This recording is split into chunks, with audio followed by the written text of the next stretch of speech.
In today's video, I am going to teach you how to add link on confirm email button on Aweber. This is a helpful setup when you want new subscribers to land on a specific page right after they confirm their email address. For example, you might want to send them to a welcome page, a download page, or a page that explains the next steps. In Aweber, this is done by changing where the confirmation success page sends people, so the button action leads to the right place. First, log into your Aweber account and go to List Settings. Make sure you are working inside the correct list, since each list can have its own confirmation setup. Once you are in List Settings, look for the area related to confirmations and open Confirmation Message.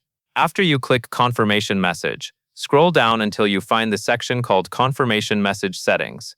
This is where you can control what your subscriber sees and what happens after they click the Confirm button. Next, customize the Confirm button text if you want to. You can do this by clicking directly on the button text or by clicking the Edit option that appears for that area. Keep the text clear and action-focused so subscribers know exactly what to do. A simple and direct phrase works best, and it helps reduce confusion for people who are confirming on a phone. Now move to the setting that controls what happens after a subscriber successfully confirms. Click Confirmation Success page. This is the key part for adding your link because it tells Aweber where to send the subscriber once their confirmation is complete. In the custom URL box, paste the web address you want subscribers to visit after confirming. Double-check that you paste the full URL correctly and that it goes to a page that loads properly. It is also a good idea to make sure the page is published and accessible so subscribers do not land on an error page.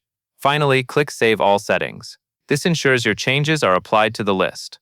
Once saved, new subscribers who confirm their email will be directed to your custom link on the Confirmation Success page.